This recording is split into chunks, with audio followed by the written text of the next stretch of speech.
문학, 음악, 미술, 영화, 역사를 아우르는 인문학의 향연. 최대봉의 낭만에 대하여.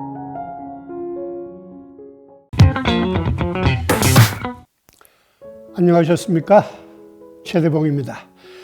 지랄 맞은 바이러스가 악다구니를 써도 봄은 오고 동백은 피어나고 최대봉의 낭만에 대하여도 계속됩니다. 29번째 이야기, 동백꽃 필 무렵. 연락선에 몸을 싣고 남쪽 바다의 작은 섬으로 떠납니다. 불친절한 바다였습니다. 거제 장승포에서 동백섬 지심도로 가는 짧은 뱃길. 바람이 거세고 파도도 높았습니다. 멀리 마음 심자로 누운 지심도가 모습을 드러낼 때쯤 뱃전으로 나가 차가운 바닷바람과 뱃머리에 부딪혀 튀어오르는 물보라에 몸을 맡기고 서 있었습니다. 한해의 첫 꽃 동백을 보려고 몰려든 울긋불긋 요란한 등산복의 유람객들로 좁은 선착장이 시끌벅적했습니다. 울창한 동백 숲길을 사람들 틈에 끼어 걸었습니다. 잔뜩 찌푸린 하늘빛과 빨갛고 노란 등산복들의 물결로 조금 무색하기는 했지만 그래도 동백은 남쪽 섬을 선연한 붉음으로 물들이고 있었습니다. 내려오는 길 주막 들마루에 앉아 돌멍게를 시켜놓고 다시 건너야 할 바다를 보며 소주를 마셨습니다. 희미한 치기 속에서 청마유추안의 동백꽃의 한 구절을 떠올렸습니다. 아, 나의 청춘의 이 빛꽃. 단지 지 마음심, 그 붉은 꽃잎과 노란 꽃술을 단지 마음에만 담고 지심도를 떠나왔습니다. 지심도 동백 구경은 두어 해 전 이맘때쯤의 일이었습니다. 아마도 올 봄에는 마스크를 쓴 몇 사람만이 잔뜩 웅크리고 그 동백 숲길을 걷고 있을지도 모릅니다. 동백은 겨울 끝자락에서 이른 봄에 걸쳐 우리나라 남도 해안에서 피고 지는 꽃입니다. 겨울에 피는 꽃이라고 해서 동백이라는 이름을 얻었을 것입니다. 꽃가루를 옮겨 수정해주는 벌나비가 없는 겨울철에 피는 이 꽃을 위해 신이 동박새를 보내주었습니다.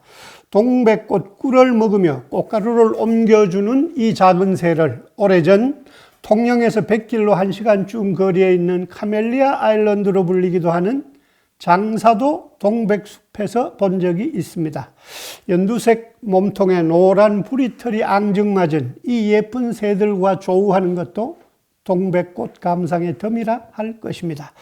그 꽃들로부터 너무 멀리 떨어져 살고 있는 우리에게 그 타이밍을 맞추기란 여간 어려운 일이 아니지만 아직 피어있는 꽃들과 붉게 떨어져 땅을 흥건히 적시는 꽃들이 반반일 때가 가장 아름답죠. 피는 건 힘들어도 지는 건 잠깐이더군. 동백을 노래한 최영미의 시는 사랑도 그렇다는 뜻이겠죠. 찻잎처럼 반들반들 윤이 나는 잎에 노란 꽃술을 싸고 선홍색으로 피어나는 이 꽃의 마지막은 처참하고 처연합니다. 품고 있던 정한이 너무 무거워서일까? 아직 시들지도 않은 꽃송이가 마치 목이 부러지듯 툭툭 떨어져 버립니다. 바람에 시든 꽃잎이 지는 모습은 처량함이겠지만 스스로 꽃송이째 꺾어버리는 것은 단호함이요 처절함입니다. 동백꽃 필 무렵, 재벌 2세의 젊고 잘생긴 실장님도 안 나오고 출생의 비밀도 안 나오는 참 착한 드라마였죠. 인생이 상처 이외의 또 무엇이겠습니까? 오늘 저녁은 상처로 살아가는 그 여자 동백인의 술집 카멜리아에서 만납시다. 헤일 수 없이 수많은 밤을 내 가슴 도려내는 아픔에 겨워 얼마나 울었던가 동백 아가씨. 그리움에 지쳐서 울다 지쳐서 꽃잎은 빨갛게 멍이 들었소. 이미자의 노래 동백 아가씨입니다. 서양에도 동백 아가씨는 있습니다. 프랑스의 소설가 뒤마 피스는 삼총사와 몬테크리스토 백작으로 유명한 대문호 알렉상드르 뒤마가 벨기에 출신의 한 여공과 바람을 피워 태어난 사생아였습니다. 프랑스말 피스는 아들을 뜻합니다. 영어의 주니어쯤으로 이해하시면 되겠습니다. 아버지 알렉산드르 디마와 구별하기 위해 알렉산드르 디마 피스가 된 것입니다. 아버지가 사생아였던 아들임을 인정하기까지 불우한 삶을 살아야 했던 디마 피스가 첫눈에 반해 사랑에 빠진 여인이 귀족들 사이에서 인기가 높던 고급 매춘부 마리 디플레시스였습니다. 그녀는 한 달에 25일은 하얀 동백꽃, 나머지 5일은 붉은 동백꽃을 가슴에 달았다고 합니다. 눈치 빠르신 분들은 한 달에 한 번 여성에게 찾아오는 몸의 변화와 연관지어 붉은 동백꽃의 닷새가 의미하는 바를 알아채셨을 것입니다. 그런 날이면 그녀는 자신을 원하는 손님에게 가슴에 붉은 동백꽃을 건네주며 이 꽃이 시들면 다시 오세요 라고 속삭였다고 합니다. 그녀의 마음을 끌지 못하는 남자에게 거짓으로 붉은 동백꽃을 건넸을지도 모르죠. 그런 그녀를 디마 피스는 순정을 다해 사랑했지만 마리 디플레시스는 한 남자만을 사랑할 수 없는 여인이었습니다. 배신감에 몸을 떨며 청년은 떠나고 이별의 아픔에 더 방탕한 생활에 빠진 여인은 폐결핵을 얻어 25의 꽃다운 나이로 세상을 뜹니다. 시들지도 않은 채 목을 꺾고 떨어져 버리는 동백꽃처럼 디마 피스가 자신의 아픈 사랑을 소설로 옮긴 것이 동백꽃을 든 여인 라담 오 까메리 동백 아가씨였습니다. 축배의 노래라는 아리아로 우리 귀에 익은 주세페 베르디의 오페라 라 트라비아타는 바로 디마 피스의 그 소설을 원작으로 한 것입니다. 이태리 말로 길 잃은 여인이라는 뜻이죠. 우리나라에서는 나무목에 봄춘을 쓴 춘이 참중나무를 뜻하지만 일본에서는 츠바키가 동백을 뜻합니다. 그렇게 해서 그 소설과 오페라가 일본인들이 동백 아가씨라는 뜻으로 붙인 춘희라는 제목으로 우리에게 알려지게 된 것입니다. 황순원의 소나기가 소년 소녀의 그지없이 순수하고 애틋한 사랑의 감정을 그린 것이라면 김유정의 동백꽃은 풋사랑의 아찔한 에로티시즘으로 읽힙니다. 그 바람에 나의 몸뚱이도 겹쳐서 쓰러지며 한창 피어 퍼들어진 노란 동백꽃 속으로 푹 파묻혀 버렸다.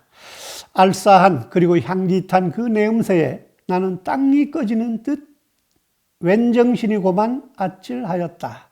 우리가 학교 때 국어 교과서에서 읽은 동백꽃은 춘정을 알 듯도 말 듯도 한 처녀 총각의 해학적이면서도 아찔한 애정 행각을 그린 소설이었습니다. 그런데 노란 동백꽃이라니 아시다시피 동백꽃은 빨강과 하얀색 뿐입니다. 더욱이 동백은 남도에서만 자생하는 꽃이고 김유정은 강원도 춘천 산골마을에서 태어났고 그곳을 배경으로 소설을 썼죠. 그 노란 꽃의 미스터리는 강원도 일부 지역에서는 생강나무를 동백꽃이라고 부르기도 한다는 데서 풀립니다. 생강나무는 봄 산에서 제일 먼저 피어나서 봄을 맞이하는 꽃이라 하여 영춘화라고 불리기도 하는 노란 꽃인 것입니다. 아마도 옛 여인들이 머릿기름으로 쓰던 동백기름을 구할 수 없는 내륙에서 생강나무 열매 기름으로 대신한 연유에서였을 것입니다. 그러니 60년대 출판된 그 소설 표지의 빨간 동백은 잘못된 것이죠. 한국인의 정한을 가장 잘 노래한 것은 아마도 강원도 정선 아라리일 것입니다. 진도 아리랑, 밀양 아리랑은 그냥 아리랑이지만 정선 아리랑만 아라리라는 이름으로 불립니다. 여기에 등장하는 올동박도 생강나무 열매를 말합니다. 올이라는 말은 올밤, 올비어 등 보통보다 일찍 익은 식물을 뜻하는 접두사로 쓰이는 우리말입니다. 아우라지 뱃사공아 배 좀 건네주게. 쌀이꼴 올 동박이 다 떨어진다. 떨어진 동박은 낙엽에나 쌓이지 사시상철 임그리워 나는 못 살겠네. 황선남의 창으로 그 한만턴 시절로 돌아가 봅니다. 선운사 골짜기로 선운사 동백꽃을 보러 갔더니 동백꽃은 아직 일러 피지 않았고 막걸리집 여자의 육자배기 가락에 작년 것만 아직도 남았습니다. 그것도 목이 쉬어 남았습니다. 미당 서정주의 선운사 동구입니다. 1942년에 쓰여진 이 시에는 수많은 버전들이 있습니다만 제가 알기 쉽게 그냥 요즘 말로 아주 조금만 각색을 해 보았습니다. 동백꽃 하면 가장 먼저 떠오르는 곳이 아마도 선운사일 것입니다. 절집 뒤쪽으로 수백 년 된 아름다리 동백숲이 있기 때문입니다. 선운사 동백은 4월은 돼야 피기 시작합니다.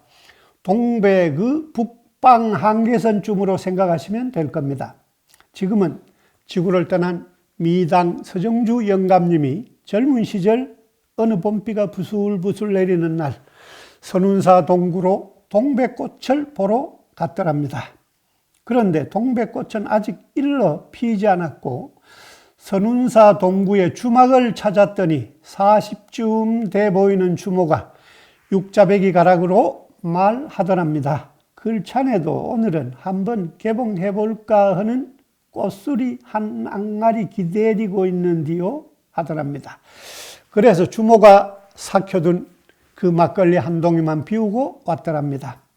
그해 봄의 동백은 아직 피지 않았지만 주모의 구성진 육자배기 가락에 동백꽃이 남아있더랍니다. 작년 동백이 그것도 목이 쉬어 남았더랍니다. 그리고는 돌아서 나오는 등뒤에 그 주모가 육자배기 가락에다 작년 동백꽃을 얹은 목소리로 말하더랍니다. 동백꽃 피거들랑 또 오시오잉. 제게도 선운사 동백의 기억이 있습니다. 아주 오래전 어느 이른 봄날 선운사를 찾았습니다. 선운사 동구는 아직은 한기가 채 가시지 않은 바람 속에 고즈넉했습니다. 절집 뒤란의 아름드리 동백숲에는 그야말로 동백꽃은 아직 일러 피지 않았고 꽃 몽무리들이 더러 빨간 꽃잎을 아주 조금씩만 내밀어 놓고 있었습니다.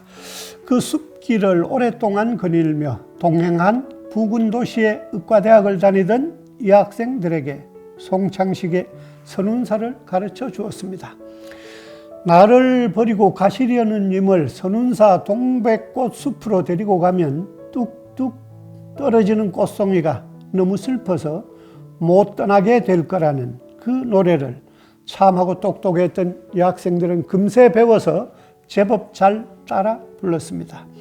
이제는 얼굴도 이름도 가물가물해져 버린 그 푸르던 여학생들의 노래 속에 동백꽃은 이미 찬란히 피어 있었습니다. 지금 이 방송을 듣고 계시는 모든 분들의 가슴 속에서도 동백꽃 서너 송이쯤 붉게 피어나는 봄날이었으면 좋겠습니다. 최대봉의 낭만에 대하여 였습니다.